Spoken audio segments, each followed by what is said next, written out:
오늘도 새벽 기도에 나오신 여러분을 환영합니다. 우리 함께 조용한 기도하심으로 2022년 5월 16일 새벽 기도 시작하겠습니다. 기도하겠습니다.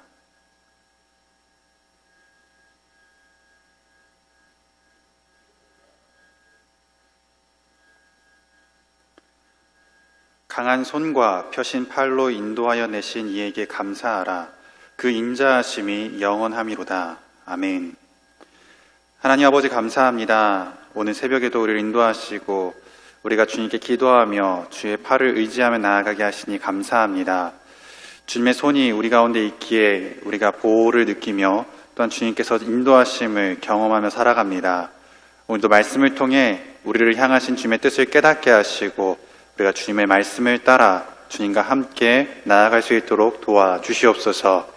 우리가 세상의 것을 두려워하지 않게 하시고 주님보다 다른 것을 더 우선시하지 않게 하시고 오직 하나님을 바라고 하나님을 구하며 하나님과 동행하는 우리 모두가 되게 하여 주시옵소서. 예수님의 이름으로 기도합니다. 아멘. 오늘 말씀은 사무엘상 1절로 12절 말씀입니다. 우리 함께 엄중하신 하나님의 손이라는 제목으로 말씀을 나누고자 합니다. 오늘 말씀을 이해하기에 앞서 사무엘상 4장의 이야기를 먼저 함께 나누고자 합니다. 블레셋과의 전쟁에서 홈니와 비느하스가 하나님의 언약궤를 가지고 출전을 하였습니다. 하지만 패배하고 말았죠. 그 결과 홈니와 비느하스는 죽고 언약궤는 빼앗겼습니다. 블레셋이 그 언약궤를 가지고 간 이야기, 그 이야기가 오늘 말씀에 대한 이야기이죠. 그래서 오늘과 내일 이 말씀을 통해서 함께 언약궤에 대한 이야기를 나누겠습니다. 블레셋 사람들이 하나님의 궤를 가지고 블레셋에 돌아갔습니다. 블레셋은 원래 5개의 큰 성읍으로 이루어진 연합 국가입니다. 여기서 5 성읍은 아스돗, 가사, 아스글론, 가드, 에그론 이렇게 5 성읍으로 이루어져 있습니다. 이 5 성읍에서 5 통치자가 있어서 이들을 성경에서는 방백이라고 표현을 하는데요. 이렇게 5 방백이 함께 블레셋을 이끌어가는 그런 통치를 하고 있습니다. 먼저 빼앗은 하나님의 궤를 아스돗으로 가져가 그들이 믿고 있던 다곤 신전에 하나님의 궤를 두었습니다. 다곤 신전에 하나님의 궤를 두었다는 의미는 다곤 신이 하나님을 이겼다라는 의미를 가지고 있습니다. 그 다른 신을 빼앗아 와서 다곤 신이 아닌 다른 신을 빼앗아 와서 그곳에 전시함으로써 다곤이 이보다 더 강한 신이다. 이 신은 다곤 밑에 있다. 우리 다곤 신이 이겼다, 승리하였다를 의미하는 것이죠. 그래서 그들은 하나님이 졌다, 다곤이 하나님보다 위에 있다라는 것을 나타내기 위해서 하나님의 언약궤를 다곤 신전에 놓았습니다. 그런데 다음 날 다곤의 우상이 하나님의 궤 앞에 엎드러져 있었습니다. 누가 옮기지도 않았는데 그렇게 다곤 우상이 하나님 앞에 엎드린 것이죠. 3절 말씀에 아스돗 사람들이 이튿날 일찍이 일어나 본즉 다곤이 여호와의 궤 앞에서 엎드러져 그 얼굴이 땅에 닿았는지라.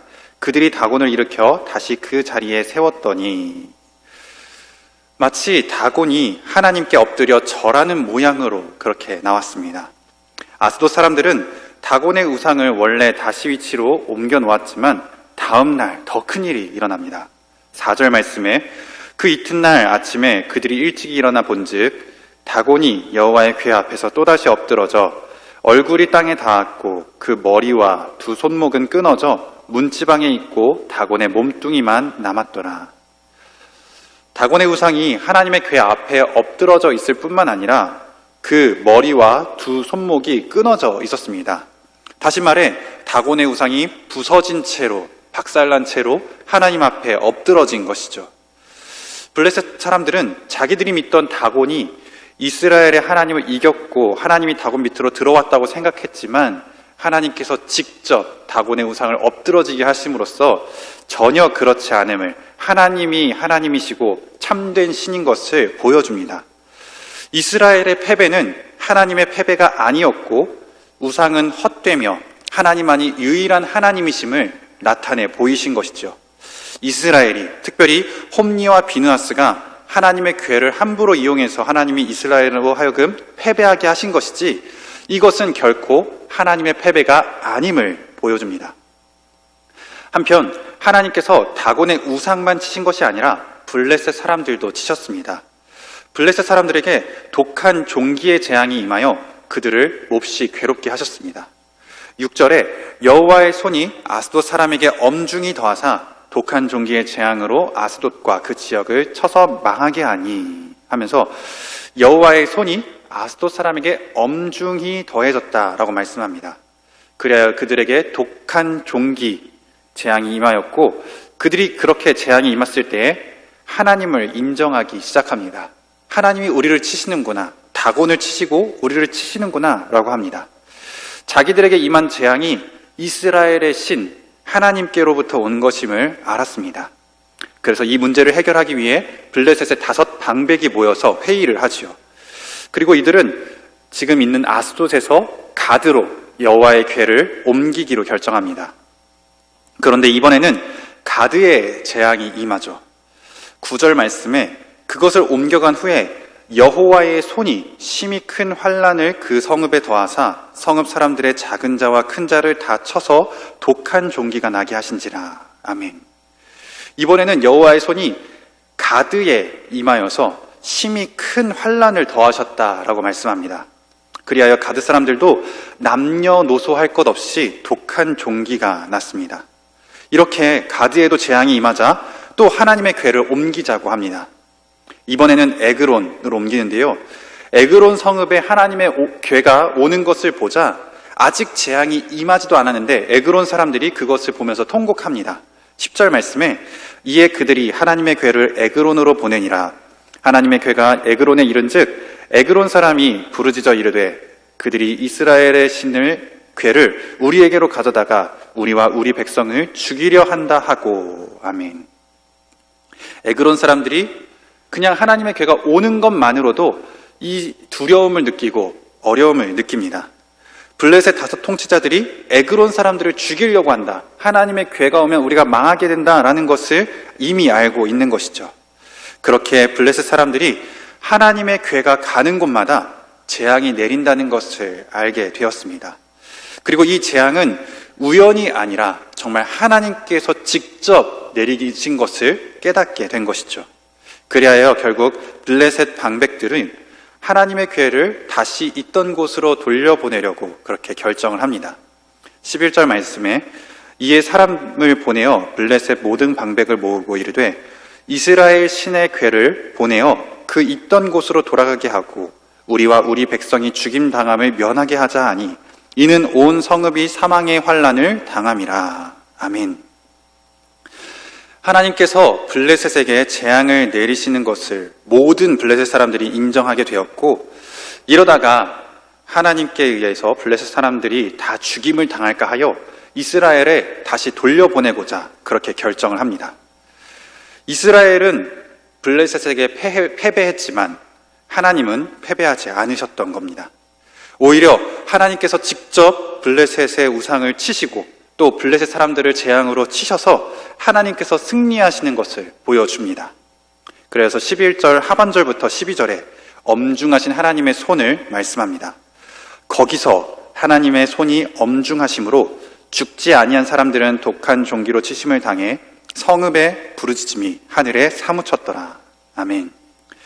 계속해서 하나님의 손, 이것을 말씀하고 있습니다. 하나님의 손, 그 엄중하신 손길이지요. 오늘 예배하며 기도하고자 하는 저와 여러분들이 이 하나님의 엄중하신 손을 잊지 않기를 바랍니다.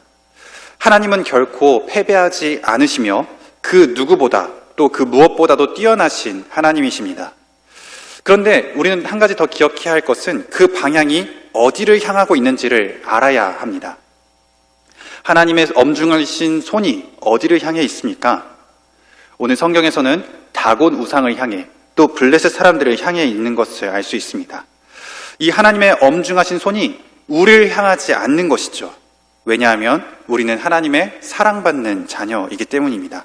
그 하나님의 엄중하신 손길로 우리를 보호하시고 하나님께서는 다곤 신전을, 다곤 그 우상을 그리고 블레셋 사람들을 치시는 겁니다. 우리는 하나님의 엄중하신 손으로 보호받는 주님의 사랑받는 자녀인 것이죠. 그래서 오늘 말씀을 통해 우리가 하나님의 엄중하신 손길로 보호받고 있음을 깨달으며 또 그 손길을 의지하여 기도하며 나아가는 저와 여러분들 되기를 주님의 이름으로 간절히 축복합니다. 기도하겠습니다. 하나님 아버지 감사합니다. 우리가 승리하시는 하나님의 그 엄중하신 손길을 깨닫게 하시고 그 손길이 우리를 향하는 것이 아니라 우리의 밖을 향해 있고 그 손길로 우리를 지키고 있음을 깨닫게 하시니 감사합니다. 아버지께서 우리의 아버지 되시기에 우리는 하나님의 보호하심을 받는 사랑받는 자녀임을 깨닫습니다. 우리가 그 손길을 의지하며 우리가 세상을 향해 나아갑니다. 오늘 하루도 주님의 손길을 의지하며 살아갑니다. 주님께 기도하며 나아가는 모든 성도들의 삶을 주님께서 주관하여 주셔서 하나님의 엄중하신 손길로 우리를 지켜주시고 하나님의 대적이 되는 그 모든 것들을 하나님께서 이기게 하시고 승리하게 할 수 있도록 우리를 인도하여 주시옵소서. 하나님의 승리가 곧 우리의 승리가 되게 하시고 그 승리에 동참하는 우리 모두가 되게 하여 주시옵소서. 예수님의 이름으로 기도하옵나이다. 아멘. 오늘 사무엘상 5장 1절로 12절 말씀 함께 들으시면서 더 큰 은혜로 깊이 들어가시길 주님의 이름으로 축복합니다. 블레셋 사람들이 하나님의 궤를 빼앗아가지고 에베네셀에서부터 아스돗에 이르니라. 블레셋 사람들이 하나님의 궤를 가지고 다곤의 신전에 들어가서 다곤 곁에 두었더니 아스돗 사람들이 이튿날 일찍이 일어나 본즉 다곤이 여호와의 궤 앞에서 엎드려져 그 얼굴이 땅에 닿았는지라. 그들이 다곤을 일으켜 다시 그 자리에 세웠더니 그 이튿날 아침에 그들이 일찍이 일어나 본즉 다곤이 여호와의 궤 앞에서 또다시 엎드려져 얼굴이 땅에 닿았고 그 머리와 두 손목은 끊어져 문지방에 있고 다곤의 몸뚱이만 남았더라. 그러므로 다곤의 제사장들이나 다곤의 신전에 들어가는 자는 오늘까지 아스돗에 있는 다곤의 문지방을 밟지 아니하더라. 여호와의 손이 아스돗 사람에게 엄중히 더하사 독한 종기의 재앙으로 아스돗과 그 지역을 쳐서 망하게 하니 아스돗 사람들이 이를 보고 이르되 이스라엘 신의 궤를 우리와 함께 있지 못하게 할지라. 그의 손이 우리와 우리 신 다곤을 친다 하고 이에 사람을 보내어 블레셋 사람들의 모든 방백을 모으고 이르되 우리가 이스라엘 신의 궤를 어찌하랴? 그들이 대답하되 이스라엘 신의 궤를 가드로 옮겨가라. 이스라엘 신의 궤를 옮겨갔더니 그것을 옮겨간 후에 여호와의 손이 심히 큰 환난을 그 성읍에 더하사 성읍 사람들의 작은 자와 큰 자를 다 쳐서 독한 종기가 나게 하신지라. 이에 그들이 하나님의 궤를 에그론으로 보내니라. 하나님의 궤가 에그론에 이른즉 에그론 사람이 부르짖어 이르되 그들이 이스라엘 신의 궤를 우리에게로 가져다가 우리와 우리 백성을 죽이려 한다 하고 이에 사람을 보내어 블레셋 모든 방백을 모으고 이르되 이스라엘 신의 궤를 보내어 그 있던 곳으로 돌아가게 하고 우리와 우리 백성이 죽임당함을 면하게 하자. 이는 온 성읍이 사망의 환난을 당함이라. 거기서 하나님의 손이 엄중하심으로 죽지 아니한 사람들은 독한 종기로 치심을 당해 성읍의 부르짖음이 하늘에 사무쳤더라.